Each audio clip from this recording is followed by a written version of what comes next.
하나님 말씀 빌립보서 2장 12절부터 18절까지 말씀 봅니다. 그러므로 나의 사랑하는 자들아, 너희가 나 있을 때뿐 아니라 더욱 지금 나 없을 때에도 항상 복종하여 두렵고 떨림으로 너희 구원을 이루라.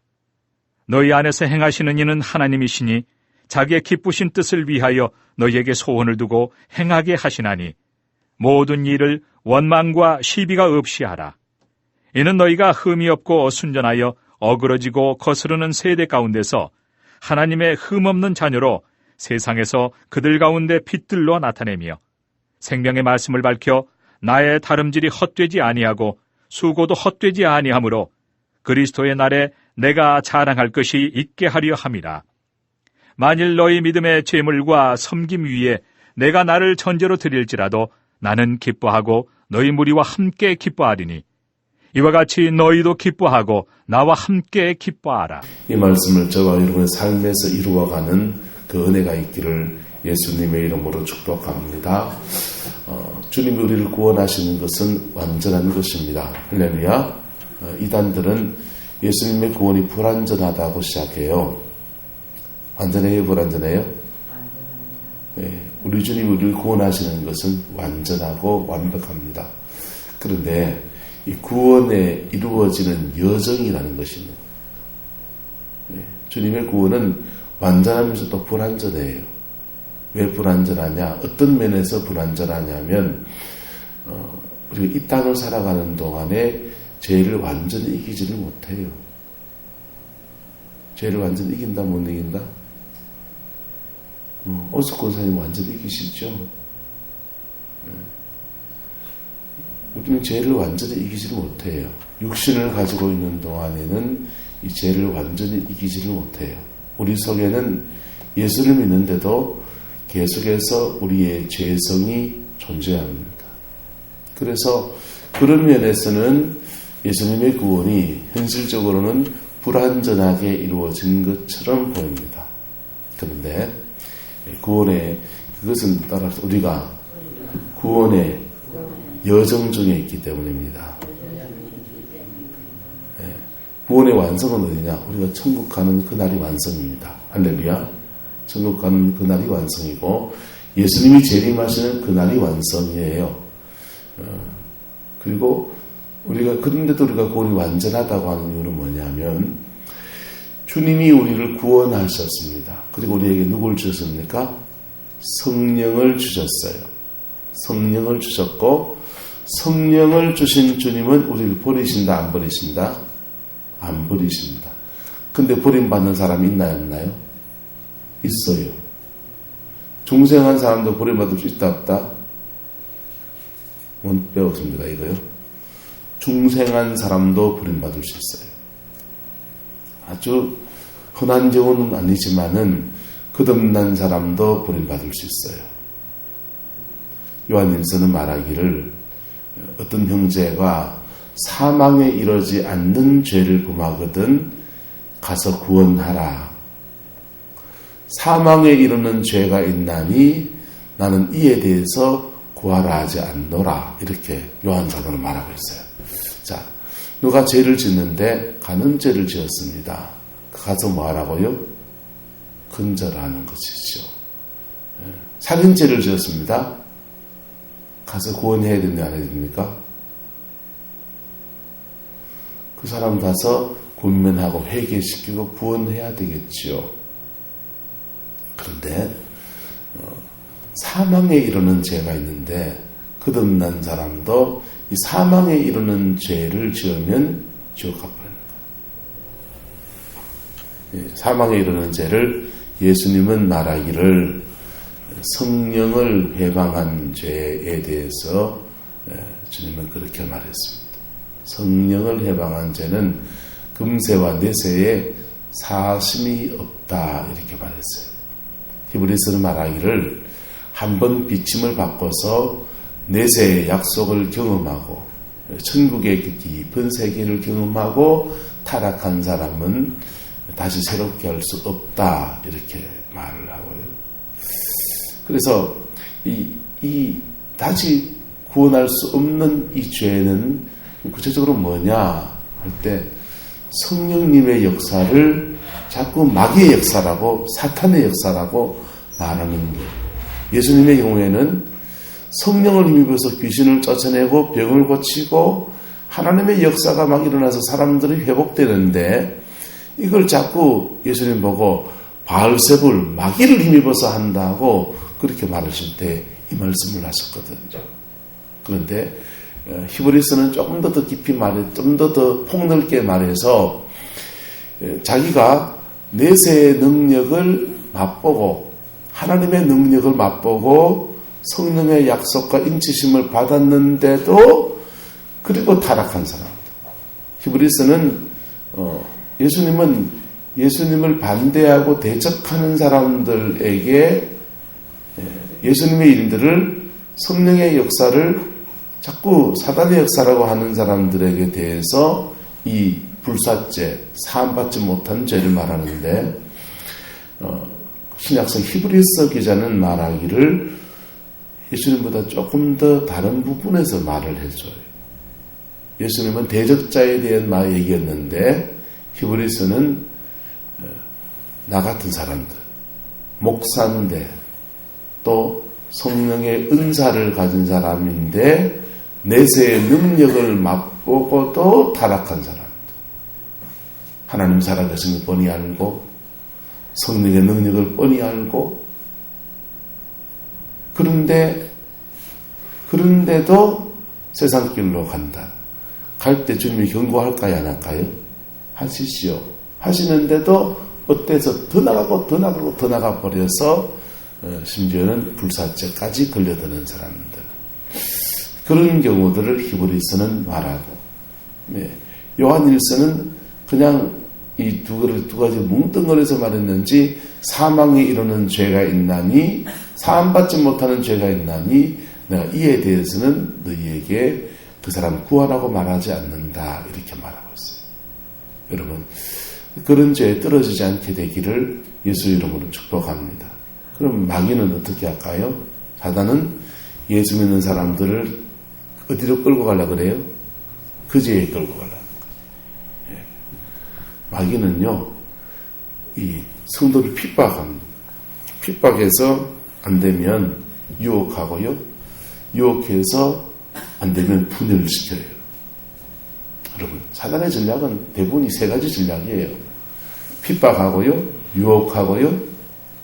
핍박할 때 아유 예수 믿으면 이런 어려움이 오네 해가지고 그냥 나가떨어진 사람이 있습니다. 유혹하면요. 예쁜 여자가 싹 지나가면 어머나 하면서 마음 뺏겨가지고 돈 갖다 대면 마음 뺏겨가지고 홀라당 그냥 넘어가 버리는 사람이 있어요. 잘 믿는 사람들은 그걸 안 넘어가요. 핍박이 와도 유혹이 와도 환난이 와도 주를 섬기는 그 마음을 변하지 않습니다. 그런데 그런 사람들은 사단에 어떻게 유혹하냐 넘어뜨리냐 따라서 분열시킵니다. 분열시켜요. 분열은요 오숙 권사님 기도하는 게 달라요. 한차장 기도하는 게 달라요. 우리 한차장 권사님 제일 잘하시는 건 죄송합니다. 무수리가 되는 말은 안 돼. 진짜 청소를 너무 잘하세요.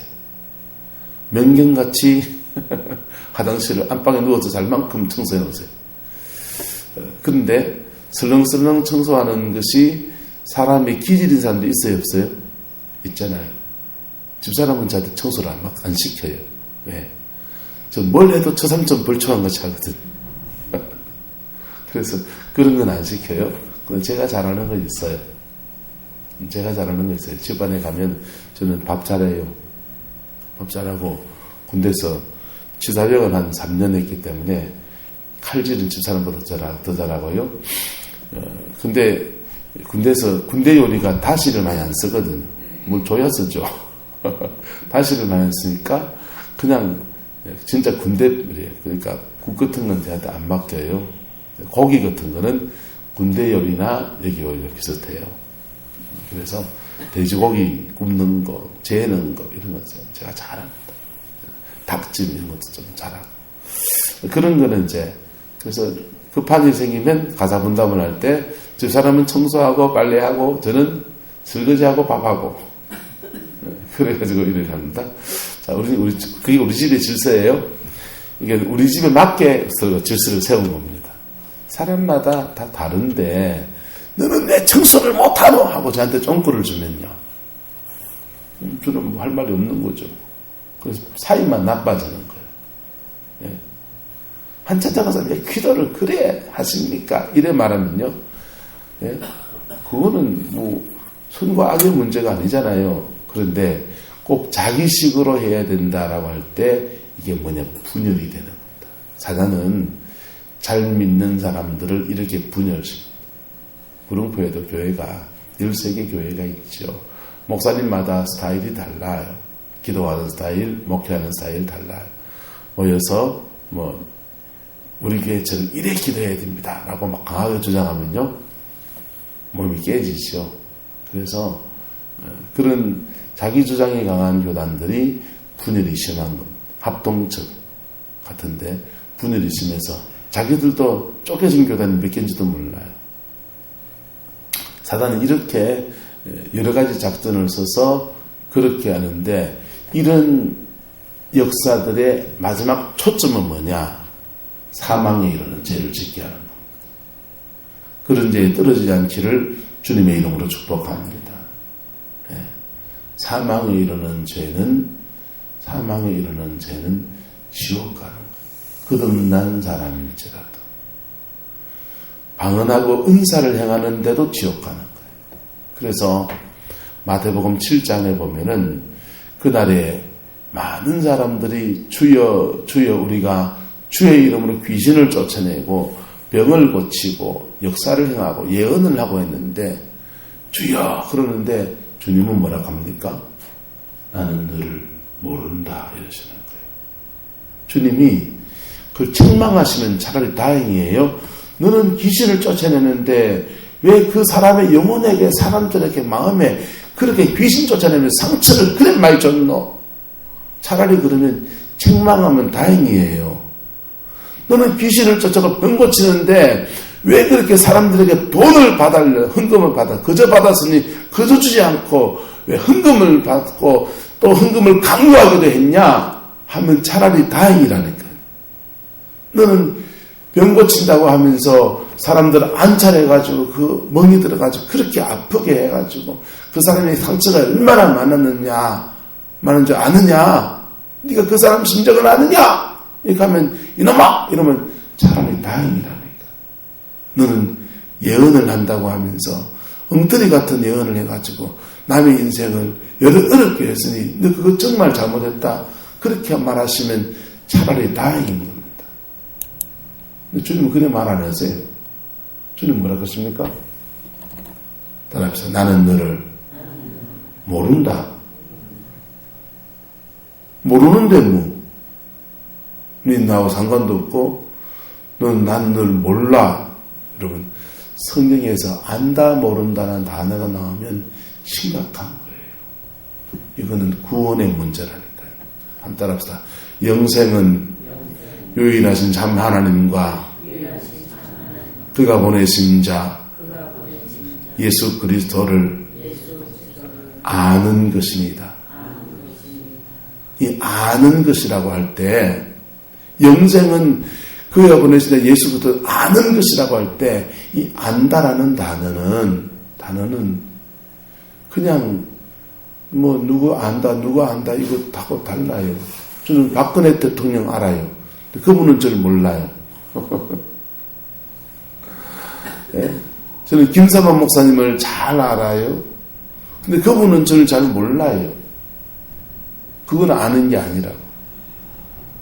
성경에서 이 안다라는 단어를 쓸 때 그냥 지식으로 아는 것을 안다라고 할 때도 있고, 영적으로 경험하고 그와 사귀고 그와 함께 더불어 살아가는 삶을 살아가는 안다는 말을 할 때가 있는 겁니다.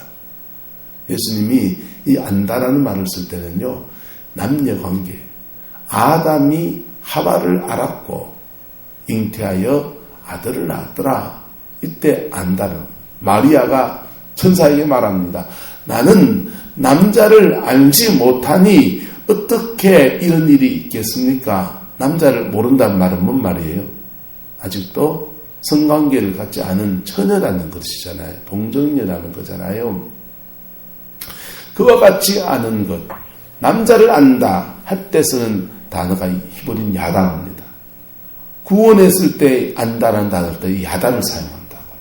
하나님을 여러분 속에 들어가는 그분으로 경험하는 은혜가 있기를 축복합니다. 내 속에 뚫고 들어오셔서 내 안에서 꿈틀꿈틀 나와 함께 하시고 생생하게 내 영혼과 그냥 동행하시는 그분으로 아는 은혜가 있기를 축복합니다. 그게 구원이라고요. 근데 주님은 병 고쳤습니다. 능력 행했습니다. 귀신 쫓아냈습니다. 온갖 역사를 다 했습니다. 주님이 책망합니다. 이놈아, 너 왜 돈 그렇게 밝혔냐? 예? 가난한 사람들한테 이놈아 비빌 때를 보고 비비고 넘을 때를 보고 넘어야지. 이 녀석아, 그럴 수가 있느냐? 네가 내 종인데 네가 그럴 수 있느냐? 내가 너를 채우고 내가 너를 먹일 텐데 네가 그렇게 돈 훔치고 이놈 한 대 혼나봐라. 이러면 차라리 다행이라니까. 이러면 차라리 다행이라니까요. 여러분, 사단은 성령의 능력을 가진 사람들도 불사죄에 집어넣어버리는 거예요. 끌고 가는 거예요. 예? 사단은요, 주의 종을 대적하고 하나님의 역사를 하는 사람들을 대적하는 사람들도 그냥 단순하게 몰라가지고 핍박하고 그냥 그렇게 하는 정도가 아니라 악하게 그냥 어떻게 핍박한다고요? 불사죄에다가 집어넣어가지고 지옥으로 끌고 간다. 왜? 사단의 목적이 그거니까. 여러분, 죄를 져도 그런 죄에는 걸려들지 않기를 축복합니다. 그래서 목회자와의 관계가 중요한 거예요. 잘못하다 그게 걸린다니까요. 목사 한 명 쫓아낼 수도 있고 핍박할 수도 있죠. 목사가 뭐 별린 거 아닙니까? 목사 잘못하면 한 방에 가는 게 목사인데. 그런데 그렇지만은 그렇게 그런 일에 앞선 사람들이 자칫하면 뭐가 더 나가요? 그런 죄에 걸려가는 그런 죄. 그래서 참 어려운 거죠. 안강 모교회에 가면 어떤 교회에 가면 목사님이 그 교회를 이렇게 2대 목사로 부임해서 교회를 잘 섬겼습니다. 기도를 많이 하시는 분이셨어요. 훌륭하신 분이셨는데 기도를 많이 하는데 이 목사님에게 예언적인 은사 같은 게 주님이 주셨어요. 예언의 은사가 아니어도 목사가 되면요, 그 교회를 하나님이 어떻게 끌어가실지에 대해서 비전을 자꾸 보여주십니다. 낙심할 때마다 또 기도하고 어떤 비전을 가져야 됩니까? 라고 물을 때마다 주님이 그것을 보여주실 때가 많아요. 그 목사님에게는 안강 그쪽에 확 개발되니까 보여주신 거예요. 그래서 여기 교회를 하고 있으니 조금만 더 기다리면 교회 부흥하겠구나 라고 인내하라고 주님이 보여주시는 것이지요. 그래서 교회 교인들 중에 돈 좀 있는 분들에게 얘기합니다. 여기 땅 사세요. 땅 사세요. 부자 됩니다. 그래가지고 근데 아무도 그 말을 안 믿고 한 분만 믿었어요. 선장님이란 분이 믿었어요. 선장님은 또 목장도 하셨기 때문에 그 땅을 사야 될 필요도 있고 그래서 마침 뭐 사야 되긴 하는데 목사님 말씀드리니까 이 한번 사보자. 그래서 산 겁니다. 아파트가 개발되고 막 올라가면서 부자가 되셨어요. 그런데 사단은 얼마나 간구한지요. 이 목사님이 그 아파트가 개발되고 막 이런 부흥이 올랑말랑한 조짐에 이 목사님은 그만 사모님이 돌아가신 거예요.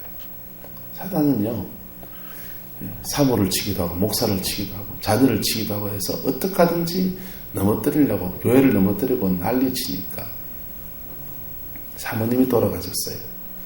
사모님이 돌아가시고 그리고 막 이러저러한 목사님도 어려움이 있고 그런 과정에 이제 교회를 사임하는 과정에 있던 교인들 막 다 떨어져 나가고 한 50명쯤 남았습니다. 그리고 새로운 목사님이 부임합니다.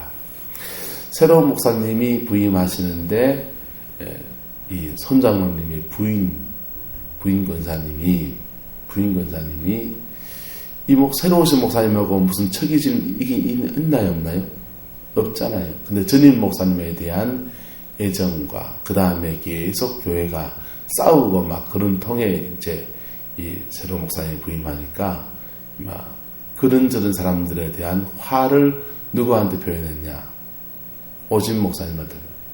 첫날 강대상에 올라갔는데 끌어내려버린. 목사님은 오자마자 부임하시자마자 봉변을 당하셨죠.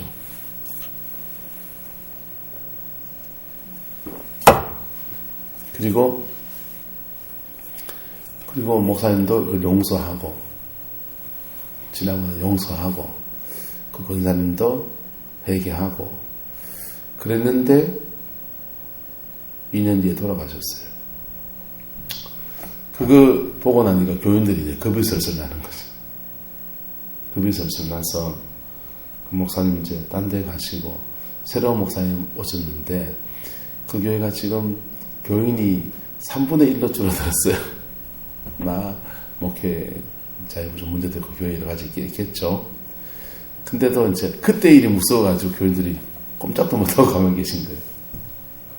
자, 그런 경우도 이렇게 봅니다. 참 어려운 거예요. 죄정과의 관계라는 게. 여러분들에게 유익함이 있기를 축복합니다. 여러분들에게 유익해야 돼요. 내 영혼에 유익해야 돼요. 자, 그래서 오늘 우리는 성경에서 뭐라고 말하냐면 우리가 예수님의 구원이 완전하다 완전하지 않다.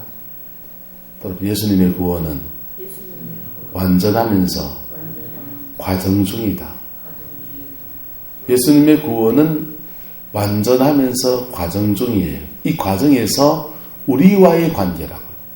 우리가 주님과 어떻게 반응하느냐에 따라서 구원의 종착역, 천국까지 가는 여정까지 끝까지 가는 사람도 있고 중간에 탈락하는 사람이 생긴다는 거. 탈락하는 사람이.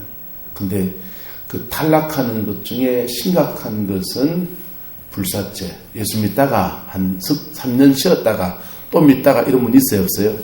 있죠. 10년 쉬었다가 또 믿고 이런 분도 있잖아요. 그런 분들을 말하는 게 아니고 완전히 버림받는 사람들이 있다는 거예요. 여러분, 그런 사람 되지 않기를 축복합니다.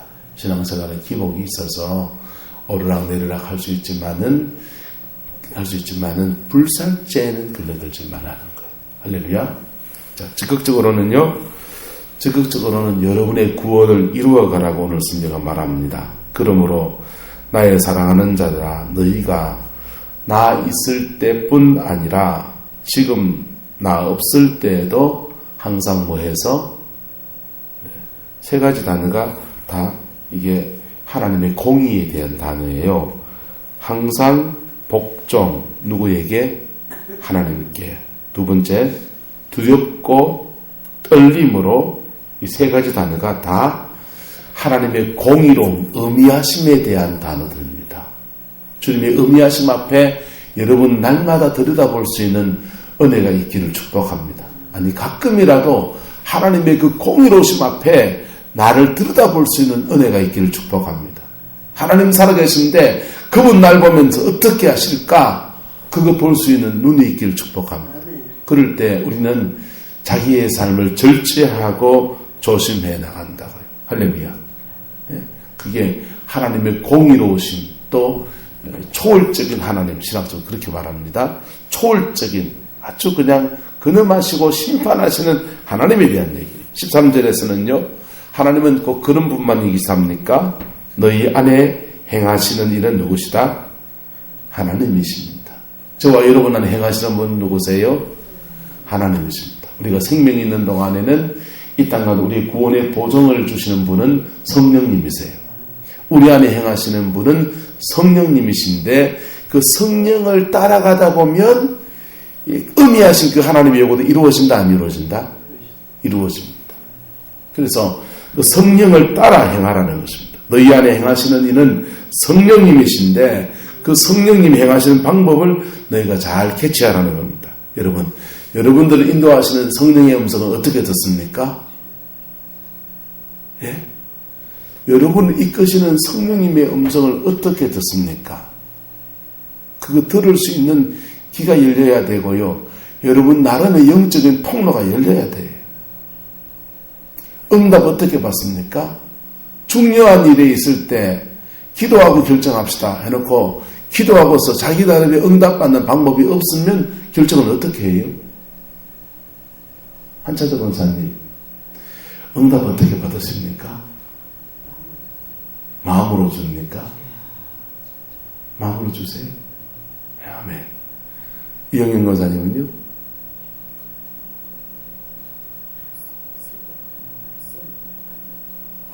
말씀드리면 제가 늘 부담인데. 자, 네, 감사합니다. 유 권사님은요? 마음으로 주시고. 옥승 권사님은요? 꿈을 주시고. 네. 강만종 인사님은요? 감동을 꿈으로. 오석 권사님은 어떻게 주십니까? 마음으로 주시고. 원암선 사님은요?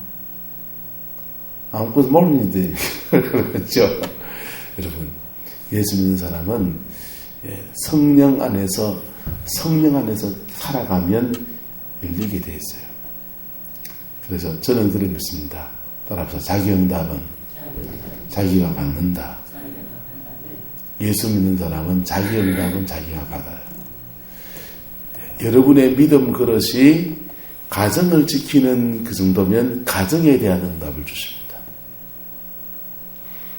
교회에 담임 목사면 무슨 응답 줄까요? 교회에 대한 응답을 주세요. 교회. 자기가 책임지고 있는 것. 하나님이 그에게 맡긴 것에 대한 응답을 주세요. 그래서 내 믿음의 분량만큼 주님 응답하십니다. 감당 못한 나라 민족이 어떻게 됩니까? 그건 저한테 하나님이 너한테 아직 그 응답해 줄 필요가 없다. 네. 뭔 말인지 알겠어요? 세계는 어떻게 됩니까? 중동은 어떻게 됩니까? 그거는 중동을 위해서 기도하는 사람한테 열어줄 거예요. 내 응답은 누가 받는다? 내가 받는다. 왜 우리가 받습니까? 우리 안에 누가 계셔서? 성령님이 계시기 때문에. 할렐루야. 그 성령님은 우리를 어떻게 이끌어 가시냐? 13절에 말합니다. 너희에게 무엇을 두고 행하게 하신다? 소원을 두고 행하게 하신다. 지금 마음으로 감동으로 받습니다라는 사람들이 바로 이런 겁니다. 우리 마음속에 작은 소원이 일어납니다. 작은 소원이. 불타는 소원이 아프리카로 선교사를 강제로 불타는 소원이 막 일어날 수도 있어요, 없어요? 그런 사람도 있어요. 근데 그런 경우는 아주 작은 경우고 아주 작은 소원이 일어납니다. 작은 소원이. 새벽 기도를 가야 되는데 이게 일어납니까? 새벽 기도 가라! 이래 일어납니까? 집에 주무시는 기본적으로 생각인데 따라 새벽 기도를 가라. 따라 새벽 기도를 가라. 이럴까요? 집에 누워 뒤척뒤척하면 새벽 기도를 가야 됐는데 몸이 말을 안 듣네. 새벽 기도를 가야 돼. 이럴까요? 예? 우리 마음이 뭘 주신다고요? 소원함을 주시고 그 소원함 가운데 그 다음요. 발을 떼기 시작하면 마음을 움직이기 시작하면 옷이라도 입기 시작하면 뭘 주십니까? 힘 주시고 용기 주시고 감당할 힘 주시고 여건 허락하시고 할렐루야. 그래서 이 작은 감동을 놓치지 않고 따라갈 때에 우리는 주님의 영에 이끄시는 그 삶을 살아가는 겁니다. 이게 여러분의 구원을 이루어가는 길이고요. 이게 그렇게 살아갈 때에 내 삶에는 순종의 열매가 주렁주렁 이렇게 맺혀지게 되는 거예요. 성질나서 막 화를 납니다. 성질나서 화가 나서 머리끝까지 막 화가 났습니다. 화가 났을 때 마음속에서 막 화가 확 나는데 어떻게 할까요? 그때 마음을 조잔추는 이래 화내서 내가 안 되는데 이런 마음이 드나요 안 드나요? 들잖아요. 드는데 그냥 성질대로 해버리면요. 죄라니까. 죄가 몸 안에서 다스려져야지 몸 밖으로 튀어나가면요.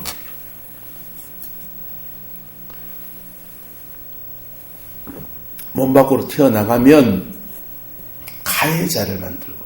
또 사단에게 힘을 실어줍니다. 사단에게 힘을 실어주면요. 그러고 난 뒤 후회하고서 회개하고 그놈의 마귀 뽑아내는데요. 에너지를 2일, 3일 거기에 집중해야 돼요. 그래서 그런 것은 자꾸 자기가 스스로 하다가 보면 성령 안에 살다 보면 절제가 된다 안 된다? 안 되면 개고생이라는 거야. 안 되면 뭐라고요? 개고생이에요.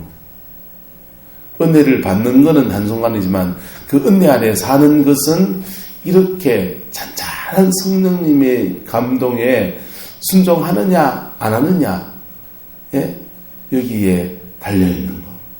그 안 하면 주님은 감동 안 주십니다. 말씀 안 하세요. 그리고는 그때부터는요 버립니까? 삶으로 말하십니다. 생활 속에 말하십니다. 고난을 통해 말하십니다. 고난을 통해서 말하고 이런 일 저런 일 속에서 기도하지 않으면 안 되는 상황, 하나님께 무릎 꿇지 않으면 안 되는 상황, 십자가를 붙들지 않으면 안 되는 상황, 그 상황 속에 던져서 그 상황 속에서 말씀하십니다. C.S. 루이스는 말하기를 따라합시다. 고통은 하나님의 확성기다. 기회다 대고 확성기로 그냥 말하는 거, 그거라는 거예요. 주님의 음성이 잔잔하게 여러분의 내면에서 계속 들려지고 그 음성을 따라가는 은혜가 있기를 축복합니다. 그 주님의 음성이 확성기처럼 여러분에게 들릴 때는 인생의 빨간불이에요. 빨간불이라고요. 그 빨간불이 나에게도 위기지만은 누구에게도 위기다? 사단에게는요, 하나님께 뭐 위기예요? 하나님은 위기 아니에요. 사단에게는요, 사단은 우리를 공격할 때 따라합시다. 가장 약한 것을 친다. 사단은 우리 아킬레스건을 잘 알아요. 가장 약한 데를 칩니다. 네? 저희는 네 식구지요. 두 사람, 종윤이, 우리 네 식구인데요. 이 네 식구 중에서 영적 공격을 받으면 누가 제일 많이 공격받을까요? 틈을 주면요. 종윤입니다. 왜? 얘는 사춘기고 종윤이는 쥐들의 믿음에 섰어요. 걔는 우리가 실로 신경 안 써요. 네. 겨울 방학 동안 스케줄이 빡빡합니다. 기도하고 찬양하고 막 서울에서 돌아다니는 일정들이 휘어잡고 다니고 있어요.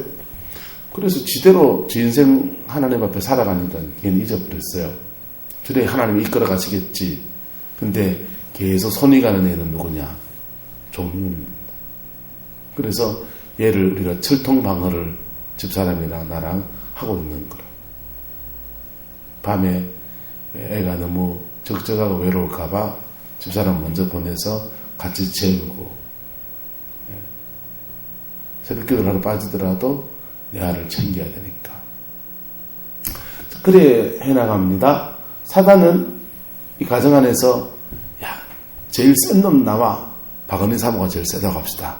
얘하고 붙어 싸우냐? 그게 아니고 가장 약한 데를 건드려요. 사단은요, 우리 몸을 병으로 공격해도, 질병의 영이 몸을 공격해도요, 약한 데를 건드린다니까. 약한 데를. 그래서 약한 데를, 몸의 약한 데를, 육신적으로 약한 데를 탁 건드려서 가장 작은 힘을 가지고 가장 큰 효과를 냅니다. 그래서 어찌 됩니까? 삶으로 말하는 것은 그냥 몸이 여기 좀, 저도 어깨도 아파요. 오른쪽 어깨. 1년째 지금 아픈데요. 오른쪽 어깨 아픈 거는 그냥 버티고 살아요. 그런데요, 우리 가족 안에서 가장 약한 애가 공격받는 걸 보면 너무 마음이 아프다. 따라합시다. 고통은 하나님의 확성기다. 빨간불 팍팍 켜면서 우리의 삶에 경고등을 막 켜시는 거라고.